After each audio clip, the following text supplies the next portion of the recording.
Hey guys, welcome to another episode of Mompreneur Tea. Today we're interviewing a very multi-dimensional mother. She's a mother of two, a restaurant owner, and a TV producer. Now, funny enough, I actually met her on set while shooting the commercial for Private Property. And when I found out that she also ran a restaurant, I thought, wow, and you're a mother of two? I gotta hear more. So welcome, Shaniel. So glad to have you here. Thank you. You have a multifaceted portfolio.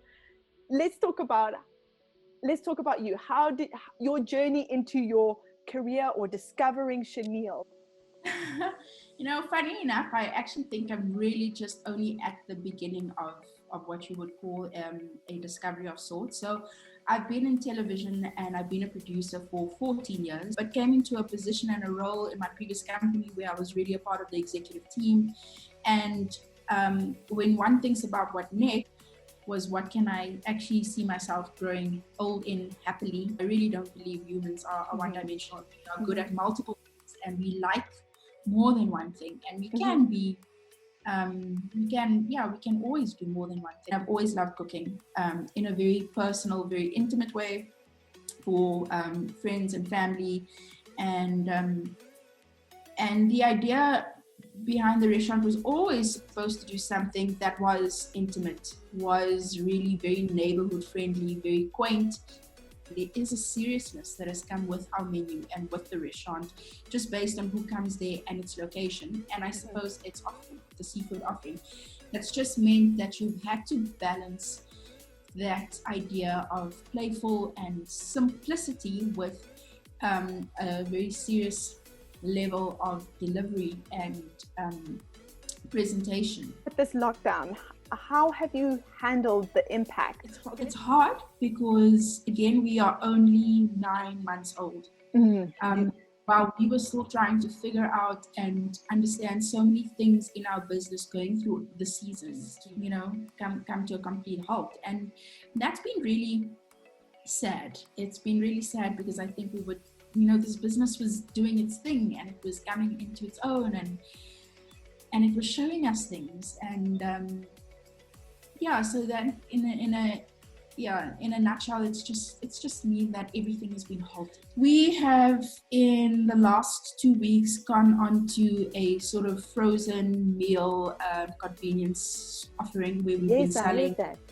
We've been selling some of our most practical things that are easy to freeze and will reheat really well. We've put that to frozen meals, and then we did, which did do very well, and I'm going to stay with, is we then did a raw fish, prawn, calamari, seafood supply. And it's really convenient. We clean all the prawns, and all of those kind of things. So people buy really clean prawns and they can just cook with them. I mean, I've worked in a restaurant before. It's still high paced though. I feel like is that almost like do you work better under pressure in your personality? I think I kick into gear under pressure. I think it all only comes to me, when the lights kind of go on and you're like, right. Here we go. I think I have a weird thing that I stall, when there's still little plannings, and it's so easy to get distracted and things like that. But when the pressure's on and you have to be there, I think that's when I really do show up. But yes, the restaurant is very hard. It's really hard. It's not easy. How do you handle that as a mom? Regrettably, I think for the first 6 months of the restaurant, I was not a fully functional mom. And I had to rely very much on the support of my kid's dad and my mom and my other family to fill in the gaps. And it just meant that when I did have the off day at the restaurant and I was at home being a mom and I was with my kids, that was then the only thing I was doing. So the roles became very interchangeable. When you were at the restaurant, I think that's what you were doing. And then when you were at home, you were being a mom. Yeah.